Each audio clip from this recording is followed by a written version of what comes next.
নমস্কার, কাশ্মীরাজ কিচেনে আপনাদের সবাইকে স্বাগত। আজকে আমরা নিরামিষ বেগুন শুকুত বানাবো। চলুন রেসিপিটা দেখে নেওয়া যাক। এই রান্নাটার জন্য আমাদের দুটো বড় সাইজের বেগুন লাগবে, 1 চামচ আদা বাটা লাগবে, 1 চামচ হলুদ গুঁড়ো, 1 চামচ কাশ্মীরি লাল মির্চ, 1 চামচ কালো সর্ষে, একটা তেজপাতা, একটা শুকনো লঙ্কা আর 4টে কাঁচা লঙ্কা। বেগুন শুকুত বানানোর জন্য আমরা বেগুন দুটোকে ডুমো করে কেটে নিয়েছি।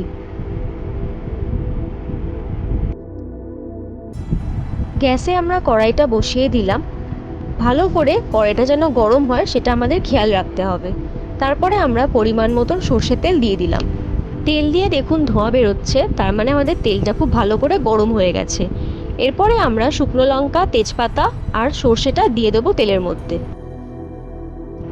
এবারে আমরা তেলের মধ্যে বেগুনটা ছেড়ে দিলাম। বেগুন ভাজতে কিন্তু তেলটা একটু বেশি লাগে। সামান্য একটু নুন বেগুনের ওপর ছড়িয়ে দিয়ে বেগুনটা ভেজে নেবেন। বেগুনটা ভাজা ভাজা হয়ে গেলে আমরা এর মধ্যে কাশ্মীরি লাল মির্চ আর হলুদ গুঁড়োটা দিয়ে দেব। তার সাথে আমরা কাঁচা লঙ্কা এবং আদা বাটা সবটাই আমরা দিয়ে দেব। ভালো করে আমরা বেগুনের সাথে এগুলোকে মাখিয়ে নেব। বেগুনটা ভাজতে গিয়ে দেখবেন যেন বেশি ঘেটে না যায়।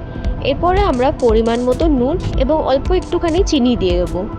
তারপরে আমরা ভালো করে বেগুনটা নেড়ে নেব। আমরা এবার 1 কাপ মতন জল গরম করে রাখবো, কারণ এরপরে আমরা জলটা মিশিয়ে দেবো। আমরা এখানে 1 কাপ মতন জলটা মিশিয়ে দিলাম, দিয়ে ভালো করে আমরা নেড়ে নিলাম।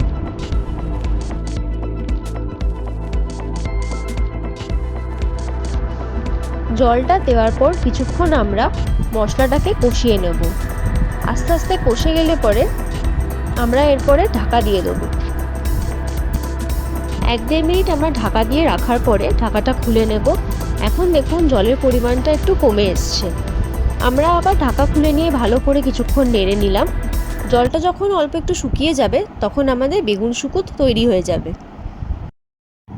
আপনাদের যদি আমাদের আজকের ভিডিওটা ভালো লেগে থাকে তাহলে একটা লাইক করে দেবেন।